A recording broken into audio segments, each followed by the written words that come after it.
저에게 메시지가 하나 왔습니다.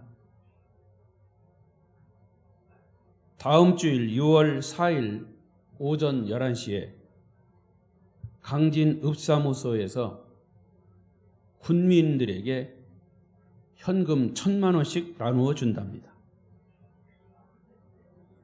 그런데 그날 오전 11시 똑같은 시간, 근데 조건이 있습니다. 11시까지 와야 1,000만 원을 받지 그 시간이 지나면 안 됩니다. 그런데 똑같은 시간에 강진 아름다운 교회에 성령이 오신답니다. 역시 11시가 지나면 안 됩니다. 여러분은 어떤 것을 선택하시겠습니까? 잘 생각해서 대답하세요. 당장 현금 1,000만 원을 선택하시겠습니까? 아니면 1,000만 원을 벌게 하시는 성령님을 선택하시겠습니까?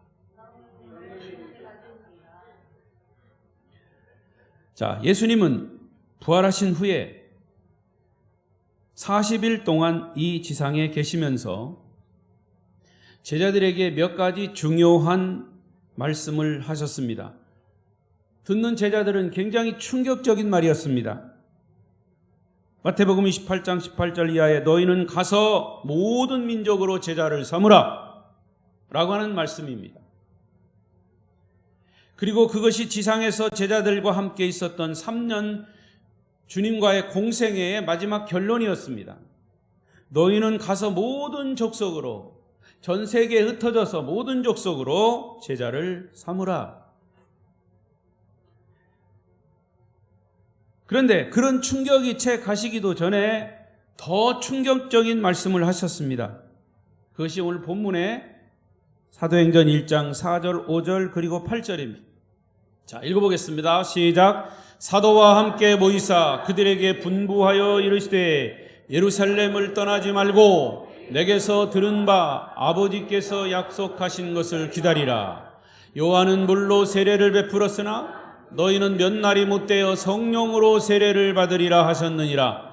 오직 성령이 너희에게 임하시면 너희가 권능을 받고 예루살렘과 온 유대와 사마리아와 땅끝까지 이르러 내 증인이 되리라 하시니라. 아멘. 사실 처음으로 예수님의 제자들이 예수님의 이 말씀을 들었을 때 생전 처음 들은 말씀이기 때문에 당황이 되고 충격적이었습니다. 언뜻 들으면 알 것도 같은데 잘 알아들을 수가 없습니다. 그런데 여러분, 성령을 받으면 몰랐던 말씀도 다 알아듣게 됩니다. 하지만 때로는 주님의 말씀을 인간의 지성과 이성과 경험으로, 지식으로 알 것 같은 말씀도 사실 성경의 말씀은 다 알 수가 없습니다. 그런데 그보다 더 충격적인 사실은 주님은 그 말씀을 하시고 이 지상에서 사라지시고 하늘로 승천해 가셨습니다. 제자들은 얼마나 허무하기도 하고 놀라움을 금할 길이 없었습니다. 그들은 승천하신 하늘을, 주님이 승천하신 하늘을 멍하니 쳐다만 보고 있었다 그랬어요. 자, 그때 순간 놀라운 일이 또 생겼습니다. 흰 옷 입은 두 천사가 나타나서 제자들에게 얘기하는 겁니다. 눈 뜨세요. 천사들이 나타났대요. 1장 11절 시작. 이르되 갈릴리 사람들아 어찌하여 서서 하늘을 쳐다보느냐. 너희 가운데서 하늘로 올려지신 이 예수는 하늘로 가심을 본 그대로 오시리라 하였느니라. 할렐루야. 자, 이 11절에 굉장히 중요합니다. 갈릴리 사람들아, 거기에 있는 모여있는 사람들이 얘기하는 거예요. 어찌하여 서서 하늘만 쳐다보고 있느냐. 너희 가운데서 하늘로 올려진 이 예수는 하늘로 가심을 너희들이 본 그대로 어떻게 한다? 다시 오시리라. 할렐루야. 승천과 재림을 동시에 말씀하신 부분입니다. 예수님이 승천하신 후에 제자들에게는 영적인 신비한 일들이 지금 계속 일어나고 있습니다. 그래서 그들은 이런 충격 속에서 결국 예루살렘으로 돌아오게 됩니다. 돌아와서 어디에 있습니까? 12절을 보십시오. 제자들이 감람원이라 하는 산으로부터 예루살렘에 돌아오니 이 산은 예루살렘에서 가까워 안식일에 가기 알맞은 길이라. 제자들이 왜 예루살렘으로 돌아왔다고요? 예수님께서 승천하실 때 예루살렘을 떠나지 말고 기다리라. 성령을 기다리라. 근데 예루살렘을 떠나지 말라고 하셨기 때문에 모였습니다. 그들이 다시 모인 곳이 어딘가 하니까 평소에 모이던 다락방이었고 모인 사람들이 가룟 유다를 제외한 11사도였습니다. 가룟 유다는 어디 갔어요? 죽었어요. 자살해 죽었죠? 14절을 보겠습니다. 11사람만 있습니다. 시작. 여자들과 예수의 어머니 마리아와 예수의 아우들과 더불어 마음을 같이하여 오로지 기도에 힘쓰더라. 그곳에는 예수님의 11 제자뿐만 아니라 예수님이 십자가를 지시는 곳까지 따라갔던 여자들, 무덤까지 갔다가 부활의 현장을 목격했던 여인들도 거기에 함께 모여 있었습니다. 예수님의 어머니 마리아를 비롯한 예수님의 친척들도 있었습니다.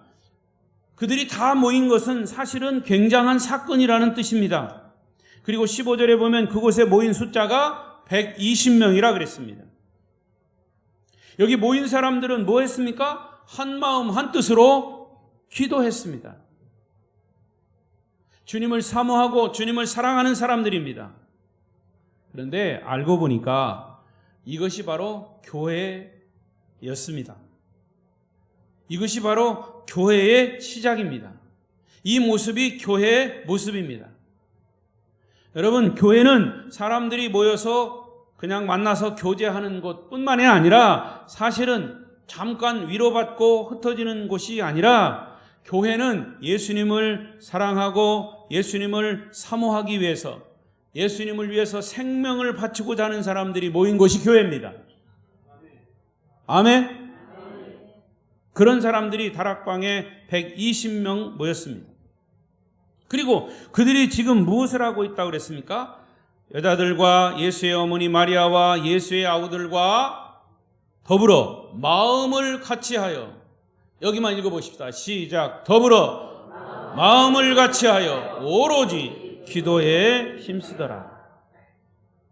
여기 모인 120명들은 사실은 인간적인 여러 가지 차이가 있습니다. 출생도 다르고 배경도 다르고 배움도 다르고 남자요 여자요 다 달라요. 그렇지만 그들이 한 곳에 모여서 한 마음 한 뜻으로 오로지 기도에 힘썼다 그랬어요. 이 사도행전의 성령 강림 사건은 영적인 사건이기 때문에 기도 없이는 일어날 수가 없습니다.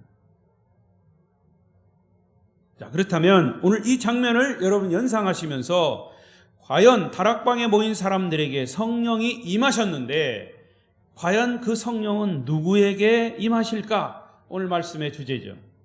성령은 누구에게 임하실까? 첫째, 성령은 주님 말씀에 순종하는 사람들에게 임하십니다. 뭐 생각하고 계십니까?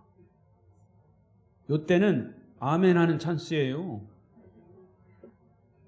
성령이 누구에게 임하신다고요? 주님 말씀에 순종하는 사람들에게 성령이 임하십니다. 예. 정신 안 차리면 아멘을 아무 때나 해요. 찬스 해요. 언제 아니면 아멘을 해야 되는지. 졸고 앉았으면 못 알아들어. 그거 뭔 얘기인지. 4절을 읽겠습니다.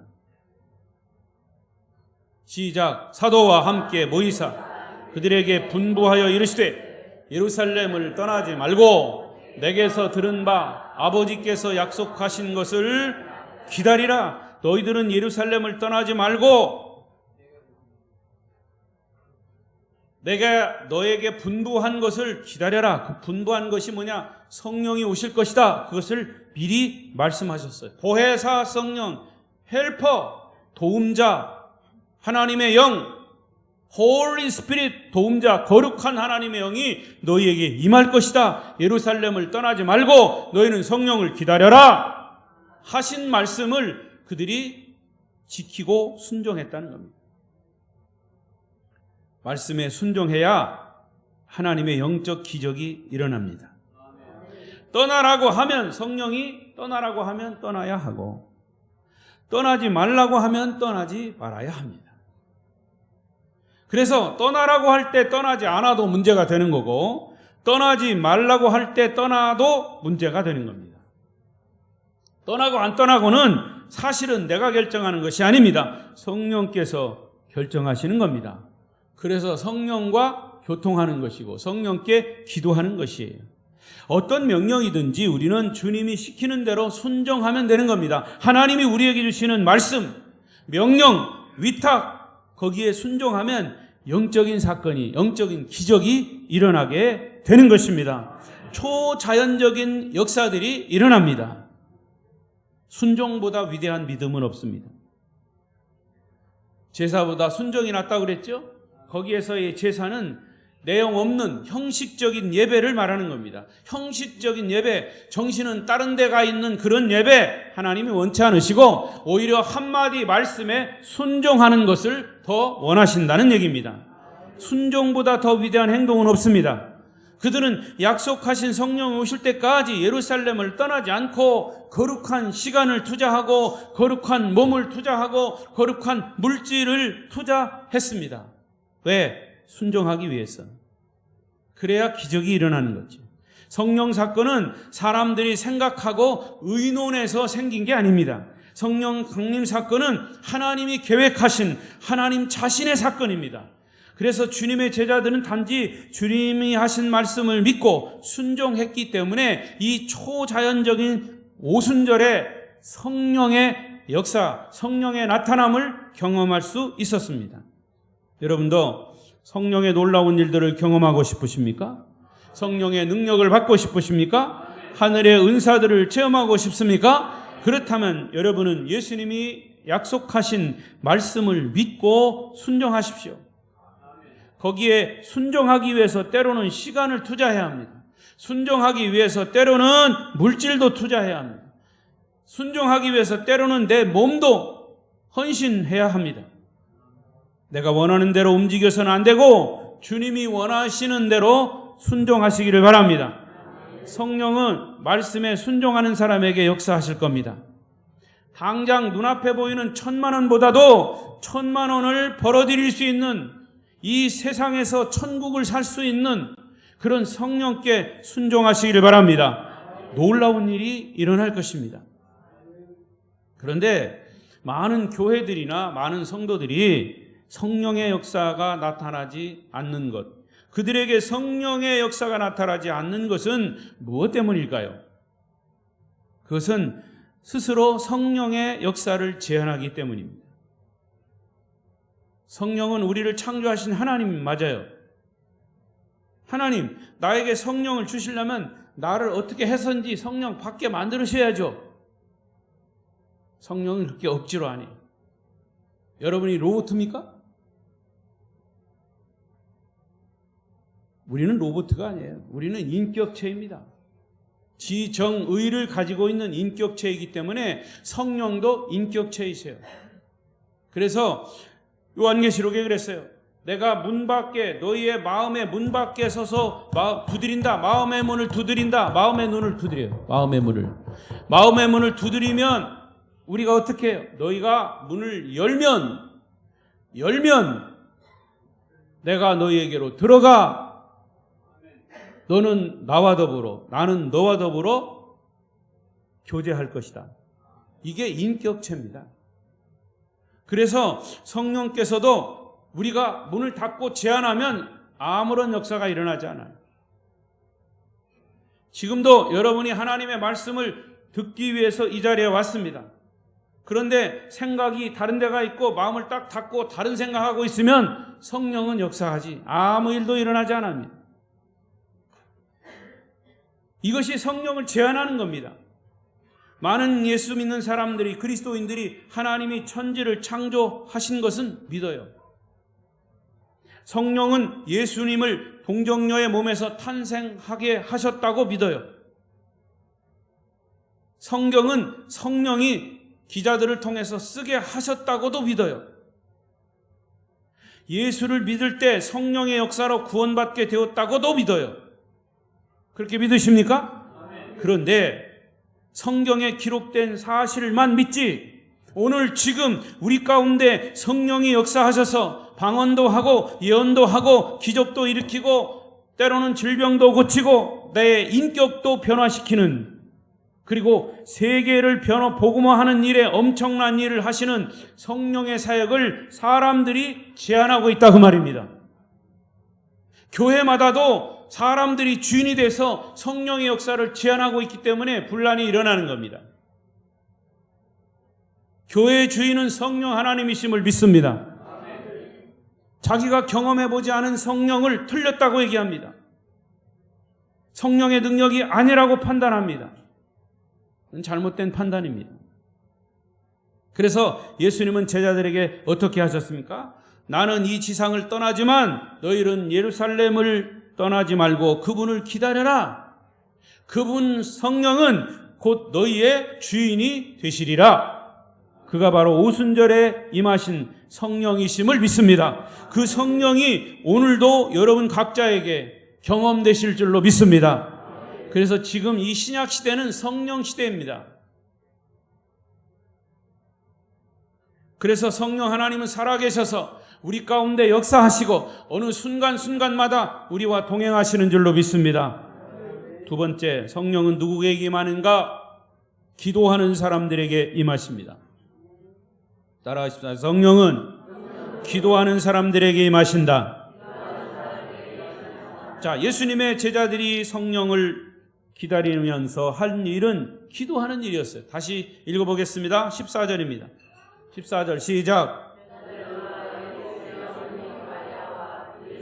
아들과 더불어 마음을 같이하여 오로지 기도에 힘쓰더라. 오로지 기도에 힘썼다. 오직 기도에 힘썼습니다. 간절한 기도, 마음을 같이 하는 기도를 드렸습니다. 주님의 제자들은 지금 다락방에 모여서 뭔지는 모르지만 약속하신 것이 분명히 있을 것임을 믿고 그 주님의 말씀에 순종하여 여기 모였습니다. 그리고 그들이 한 것은 합심해서 기도한 것입니다. 여러분, 저와 여러분의 문제가 뭔지 아십니까?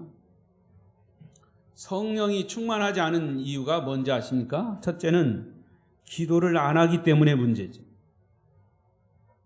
두 번째, 기도를 하긴 하는데 기도를 하면서도 딴 생각을 하는 게 문제입니다. 여러분이 기도를 안 한다고 말하지 않겠습니다. 기도를 하지만 기도할 때 잡생각 실컷 하고 나서 기도했다는 게 문제예요. 진실한 기도를 하지 않고 시간만 보내놓고 기도했다는 것이 문제예요.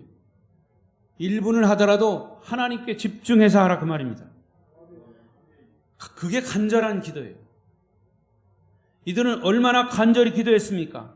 성경에 자세한 설명은 없지만 더불어 마음을 같이하여 오로지 기도에 힘썼다. 이 표현을 보면 생각을 집중하고 마음을 집중하고 하나로 묶고 온 몸으로 기도했다는 말씀이에요. 우리는 가끔 몸부림을 치며 기도한다거나 이상한 소리를 내서 기도하는 사람을 보고 우리는 비판합니다. 하나님이 귀가 먹었냐? 왜 이렇게 소리를 지르냐? 비이성적이다. 너무 감정적이다. 꼭 그렇게 해야만 하냐? 등등. 그러나 여러분, 그렇게 부정적인 생각을 하는 사람들은 그렇게 해야만 하는 심각한 기도의 제목이 없는 사람이거나 심각함이 있어도 그렇게 해보지 못한 사람들이거나 그렇게 해서 기도해서 영적인 어떤 능력이나 경험을 하지 못한 사람이 그렇게 부정적인 생각을 하는 겁니다.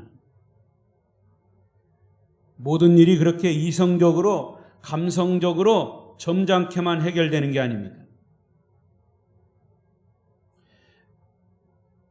제가 어떤 교단을 차별하는 것은 아닙니다. 어느 교단에서는요, 예배 드리는 때 박수 치는 거 절대 금합니다.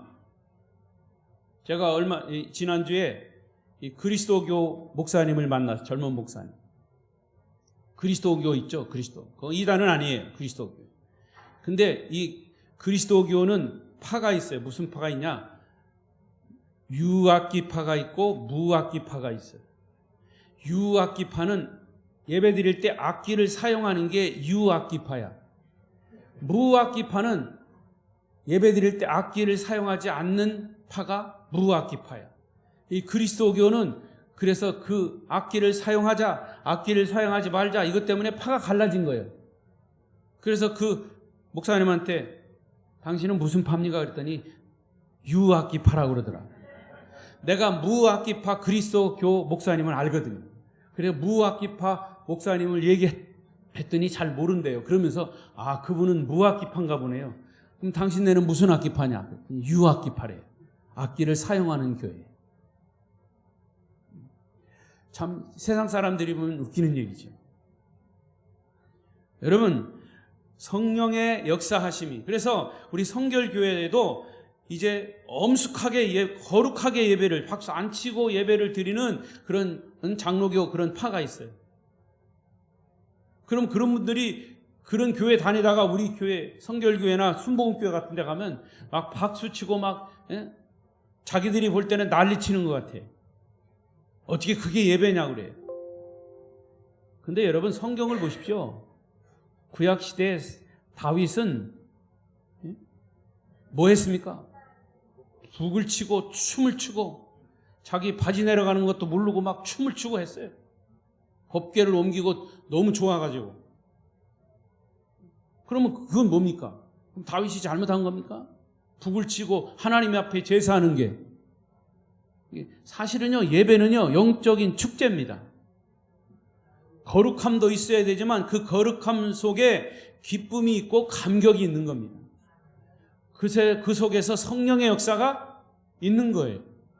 할렐루야. 성경을 바로 보고 바로 해석해라, 그 말이에요. 예수님도 겟세마네 동산에서 땀방울이 핏방울이 되도록 몸부림치시면서 기도하셨습니다. 다락방에 모인 제자들도 몸이 뒤틀릴 정도로 기도했습니다. 소리를 질러가며 부르짖으며 기도했습니다. 오히려 이렇게 하는 기도가 정상입니다. 오늘날 그리스도인들의 비극은 뭐냐? 기도가 없다는 데 문제가 있는 거죠. 이런 순수함과 이런 간절함과 정말 생명을 걸고 순종하는 기도가 없는 것이 우리의 문제예요. 우리의 비극이에요. 또한 그들은 철저한 신뢰, 믿음과 헌신과 위탁의 기도를 드렸습니다. 주님이 부탁하신 최후의 명령이 뭡니까? 너희들은 가서 모든 민족으로 제자를 삼으라. 이게 주님의 명령이에요. 그러면 이 세계에 흩어져서 제자를 삼기 위해서는 제자들이 기도하지 않고서는 안 됐어요. 성령을 받지 않고서는 안 됐어요. 사도행전의 역사가 일어나게 된 배경이 뭡니까? 그게 바로 기도였습니다. 그리고 이어서 오순절 성령 강림이 있었던 겁니다. 여러분들은 성령을 사모하십니까? 기다리십니까? 하나님의 지혜와 능력과 은사를 원하십니까? 다른 방법 없어요. 기도하는 거예요. 하나님의 성령이 임할 것입니다. 오순절의 성령 체험이 여러분에게, 기도하는 여러분에게 임할 것을 믿고 간절히 사모하시기를 축복합니다. 그러면 성령은 기도하며 기다리는 사람에게 임할 것입니다. 여러분, 명심해야 할 것이 있습니다. 기도하고 싶지 않고 성령 체험하고 싶지 않은 사람들은 부정적인 발언을 해서는 안 됩니다. 그렇게 부르짖어 기도하는 사람들, 방언으로 기도하는 사람들, 몸부림치며 기도하는 사람들에 대해서 자기가 그런 경험을 안 했다고, 그런 체험을 못 했다고 다른 소리 하면 안 돼요. 입 다물고 있어요. 침묵해야 합니다. 만약에 부정적인 이야기할 때 자칫 마귀의 앞잡이 노릇을 할 수가 있습니다. 성령 체험하려고 하는 사람, 기도하려고 하는 사람들을 방해할 수도 있다고 말입니다. 따라서 자기 마음에 들지 않아도 그런 사람들은 침묵하고 있어야 됩니다. 성령을 사모하고 기다리는 사람들은 이렇게 기도하십시오. 주여, 내가 지금까지 예수 믿었고 주님의 일을 해왔지만 내 생각, 내 계획, 내 방법으로는 너무나 힘듭니다. 모든 일들이 잘 되는 것 같았지만 영적인 열매가 없습니다. 사나워지고 불평하고 불만을 터뜨리고 관계가 복잡해지고 일을 하면 할수록 다툼이 생겨집니다. 주여, 나를 불쌍히 여겨 주십시오. 이제 내가 하나님의 은혜를 기다립니다. 성령의 능력을 사모합니다. 성령이여 내게 임하시옵소서. 나를 지배하여 주십시오. 그런 기도를 드리라고 말입니다. 이런 기도할 때 사도행전의 성령 강림 사건이 여러분 각자에게 임할 줄로 믿습니다. 마지막 세 번째로, 성령은 부족한 것을 채우는 공동체에게 임하신다. 따라하십시다. 성령은 부족한 것을 채우는 공동체에 임한다. 그들이 합심해서 간절히 기도했을 때 무슨 일이 일어났습니까? 기적이 일어난 것이 아니라, 그 순간에는 기적이 일어나는 것이 아니라 갑자기 베드로가 벌떡 일어났어요. 기적이 일어난 게 아니라 베드로가 일어났어요. 자리에서 일어났어요. 일어나서 무슨 얘기를 하냐? 15절 16절 읽어보십시오. 시작. 모인 무리의 수가 그때 베드로가 그 형제들 가운데 일어서서 이르되, 형제들아, 성령이 다윗의 입을 통하여 잡는 자들의 길잡이가 된 유다를 가리켜 미리 말씀하신 성경이 응하였으니 마땅하도다.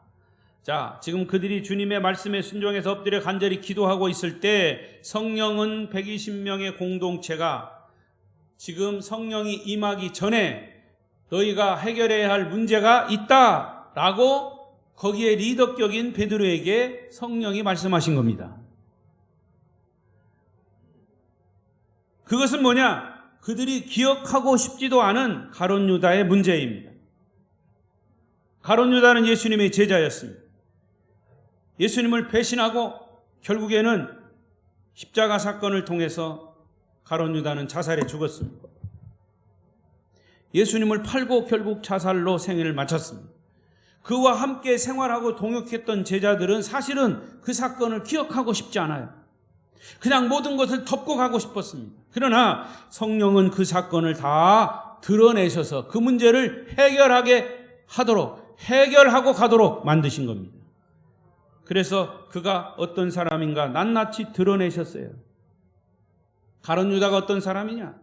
자기의 직무를 버리고 자기의 스승 예수를 은 30에 팔고 자기 길로 간 거예요. 그런데 12 제자 중에서 가룟 유다가 빠졌으니까 한 사람이 부족하지. 부족한 대로 그냥 가도 될 듯한데 주님은 그걸 원하시지 않았어요. 가룟 유다 대신에 다른 한 사람을 채우라는 겁니다. 그게 성령의 지시예요. 17절을 보십시다. 17절 시작. 이 사람은 본래 우리 수 가운데 참여하여 이 직무의 한 부분을 맡았던 자라. 여기서 수라고 하는 말이 굉장히 중요합니다. 지금 12에서 숫자가 하나가 모자라요. 여러분, 근데 이 12라고 하는 숫자는 굉장히 중요한 숫자입니다. 성경에서 12라고 하는 숫자는요, 이스라엘 지파의 수가 몇입니까? 12지파.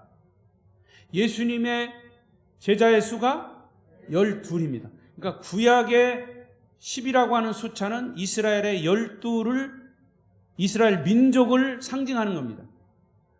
신약의 12이라고 하는 것은 신약의 교회를 상징하는 겁니다. 그래서 10이라고 하는 건 숫자는 굉장히 중요합니다. 그리고 신학자들 중에 12를 이렇게 푸는 사람이 있어요. 3 곱하기 4는 몇이죠? 12입니다. 근데 여기서의 3은 성부, 성자, 성령 3을 얘기하는 거예요. 4는 뭐를 얘기하냐? 동서남북 4를 얘기하는 거예요. 이게 여기서 3은 성부, 성자, 성령 하나님의 세계를 말하는 거고, 하늘의 세계. 그리고 4는 동서남북 이 지상의 온 우주를 말하는 겁니다. 그것을 곱하기 할 때 12이라고 하는 하나님의 숫자가 나오는 겁니다. 할렐루야. 제가 숫자 푸는 사람은 아닌데 신학자들이 그렇게도 얘기한다. 성경적으로 그렇게 얘기합니다. 아무튼 12사도의 직무가 있었는데 한 사람이 빠져서 그 한 사람의 나머지를 채우라는 거예요. 그럴 때 성령이 임한다는 얘기예요. 공백이 있는 상태에서는 성령이 임재는 나타나지 않아요. 이 말을 영적인 의미로 말하면 여러분들이 성령을 받기 위해서는 기도해야 되는데, 말씀에 순종해야 되는데, 여러분 속에 성령 받기 위해서는 여러분 속에 있는 죄악이 다 씻겨져야 돼요. 그 문제가 해결돼야 돼요. 씻겨지기 위해서는 어떻게 해야 합니까? 예수 그리스도의 십자가의 보혈로 씻겨져야 합니다. 할렐루야. 여러분 여기 물이 있습니다. 이 물 그릇 속에 더러운 것이 있으면 그대로 물을 담았을까요? 안 담았을까요? 우리 신옥식 원사님이 절대로 더러운 거 있으면 그대로 안 놔두죠. 목사님이 먹을 물인데 깨끗하게 씻어내고 여기다가 먹을 물을 담은 겁니다. 우리의 마음의 그릇에 더러운 죄가 있으면 깨끗이 씻어내야 합니다. 그래야 맑은 성령이 그 가운데 임할 줄로 믿습니다. 18절, 19절, 20절 보십시오. 얼마나 이 가룟 유다에 대해서 리얼하게 여기다 얘기했는지. 시작. 이 사람이 불의의 삭스로 밭을 사고 후에 몸이 곤두박질하여 배가 터져 창자가 다 흘러 나온지라. 이 일이 예루살렘에 사는 모든 사람에게 알려져 그들의 말로는 그 밭을 아겔다마라 하니 이는 피밭이라는 뜻이라. 시편에 기록하였으되 그의 거처를 황폐하게 하시며 거기 거하는 자가 없게 하소서 하였고 또 일러스되 그의 직분을 타인이 취하게 하소서 하였더라. 이 말은 이미 사실은 가룟 유다가 예수를 배반해서 예수를 팔면 이런 사건이 일어난다는 것을 다윗이 시편을 통해서 예언된 겁니다. 물론 거기는 가룟 유다라고 하는 이름은 없습니다. 이 이야기는 무슨 얘기냐면 예수님이 십자가 사건 속에서 가룟 유다, 예수님의 제자이지만 가룟 유다처럼 이렇게 악하게 쓰임을 받는 사람이 있다는 겁니다. 여러분 놀라운 일이에요. 이 세상에 살아가면서 여러분 악하게 쓰임 받기를 원합니까? 선하게 쓰임 받기를 원하십니까? 맞습니까? 그런데 가룟 유다는 세상 말로 재수 없어가지고 악하게 쓰임받은 사람이에요. 얼마든지 그 자리를 피할 수가 있었습니다. 그러나 그건 자초한 겁니다.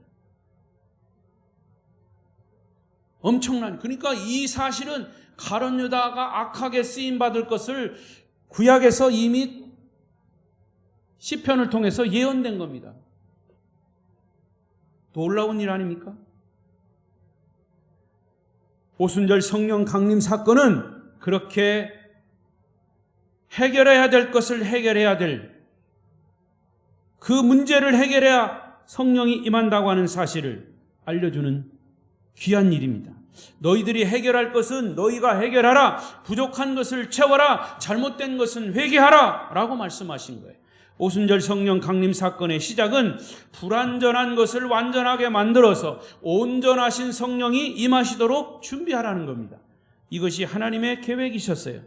그런데 이것은 아주 중요한 일입니다. 하나님은 지금도 부족한 부분을 우리들이 채우기를 바라십니다. 전도하려는 사람이 성령 체험 없이는 절대로 전도가 안 됩니다. 교회 봉사하는 사람도 성령 체험 없이는 교회 봉사하다가 시험 들고 싸우고 난리치고 교회 분열이 생기고 그래요. 아름다운 교회도 성령의 역사가 개개인마다 일어나기를 축복합니다. 성령의 기름 부으심이 있기를 바랍니다. 성령이 개인적으로 또는 교회적으로 임하시기를 바랍니다. 교회적으로 성령이 임하면 교회 전체가 능력을 받습니다. 교회가 하나님께 쓰임을 받습니다. 20여 년 동안 우리 아름다운 교회가 그렇게 쓰임받아 온 줄로 믿습니다. 여러분도 들으실 겁니다. 주변에 교회들이 많이 있는데 교회들이 이런저런 일들이 있어서 교회가 문제가 있다. 그런 다른 사람 얘기가 아니에요. 여러분들이 우리 아름다운 교회에서도 그런 일이 얼마든지 일어날 수 있습니다. 사탄이 역사하면 얼마든지 일어날 수 있습니다. 그러나 여러분, 이러한 말씀을 듣고 하나님께, 성령께 여러분은 쓰임받게 되기를 축복합니다. 여러분의 일터가, 여러분의 직장이, 여러분의 가정이 성령이 임하시면 축복의 열매가 풍성히 맺히게 될 것입니다. 하나님은 가룟 유다 대신 세 사람을 뽑을 기준을 세우셨어요. 22절에 보니까 거기 세 가지 자격이 나와요. 첫째는 요한의 세례로부터 승천할 때까지, 예수님 승천할 때까지 다른 사도들과 함께 있었던 사람, 예수님의 승천, 부활 이런 것을 다 경험했던 사람이 예수님의 제자의 자격이 있는 거예요. 그렇죠? 예수님을 잘 알아야 한다는 거죠. 예수님의 인간성, 예수님의 신성, 예수님의 가정생활, 예수님의 인간관계, 예수님과 같이 먹고 자고 입고 함께 살았던 사람이 예수님의 제자로서의 자격이 되는 사람이다.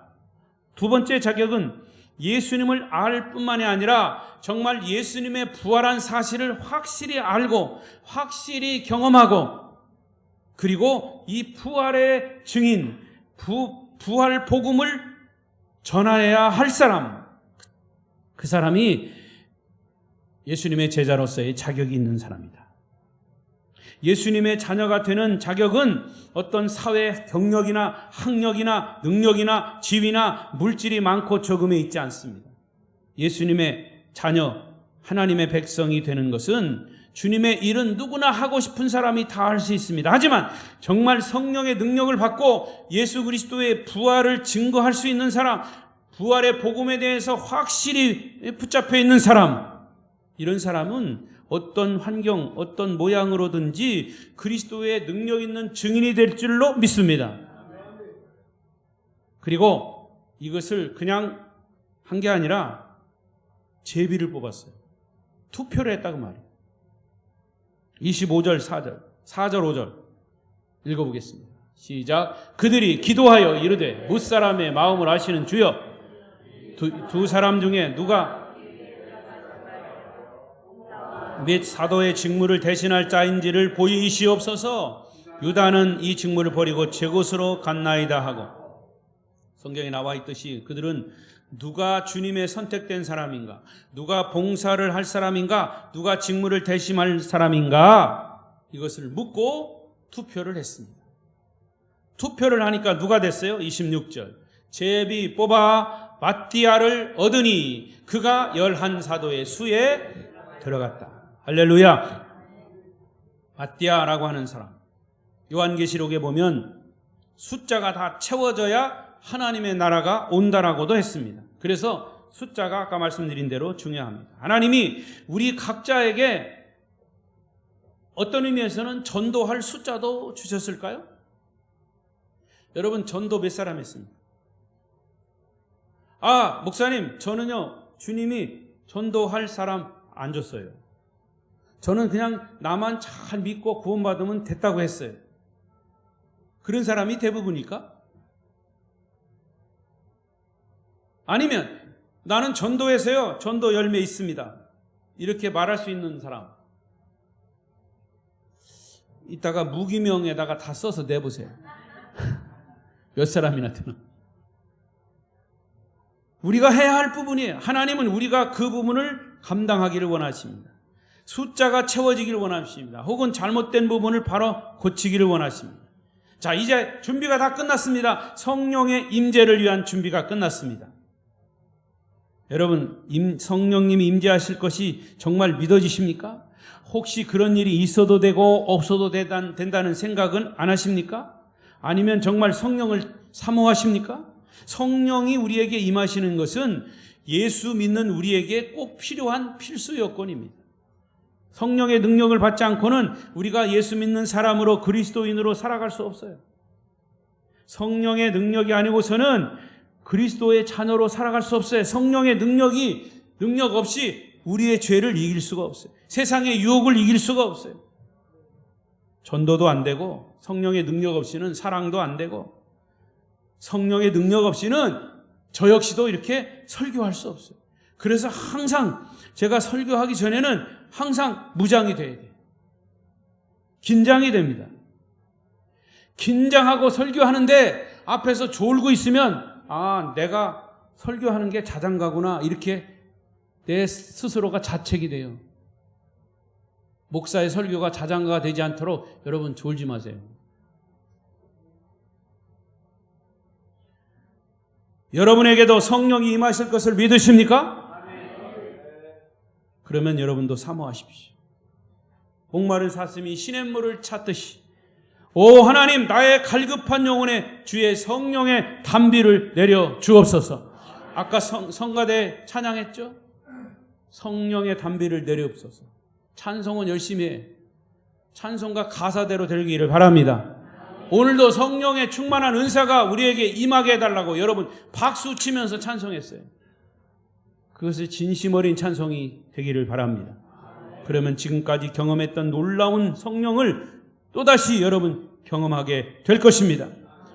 그리고 성령은 각 사람에게 임하여 여러 가지 다른 모양으로 다른 방법으로 성령은 임해요. 조용한 사람에게는 조용하게 임할 거고 뜨거운 사람에게는 뜨겁게 임할 것이고 몸부림치는 사람에게는 하나님이 강하게 임할 것이고 비둘기같이 임하는 성령, 불같이 임하는 성령, 소나기같이 임하는 성령, 그 성령이 임하시면 우리는 가만히 있을 수가 없습니다. 무감각할 수가 없습니다. 여러분 한번 시험해 보십시오. 여러분의 영혼이 메말라 있습니까? 무엇을 하고 싶어도 할 능력이 없습니까? 뜨거운 마음, 감격스러운 마음, 감사한 마음, 은혜로운 마음이 없으면 이미 여러분은 감으로 메마른 심정이에요. 감으로 메마른 땅. 그 땅에는 나무를 심어도 자라지 않아요. 씨앗을 심어도 열매가 맺지 않아요. 감으로 메마른 심령, 여러분의 심령에 성령이 임하시기를 축복합니다. 말씀을 맺겠습니다. 성령의 능력은 해도 되고 안 해도 되는 선택사항이 아니에요. 필수입니다. 우리 그리스도인들에게 있어서 필수예요. 주님이 제자들에게 성령 세례는 반드시 받아야 하는 필수 사항이다. 이것은 한번 설교하고 지나가는 과정이 아닙니다. 받을 때까지 외쳐야 하고 성령 임할 때까지 계속 해야 되는 과제이고 우리에게 주신 미션입니다. 그래서 이렇게 기도하십시오. 주여, 내가 성령 받기를 사모합니다. 은혜 받기를 사모합니다. 성령 받고 변화되기를 사모합니다. 성령 강림이 제게 임하시옵소서. 성령 충만케 하옵소서. 오늘 이 시간 여러분 이렇게 기도하심으로 여러분 마음속에 성령이 충만함으로 성령이 충만한 이 다음부터의 우리의 삶은 이 땅에서의 천국을 누리는 행복한 삶이 될 것임을 믿습니다. 기도하겠습니다.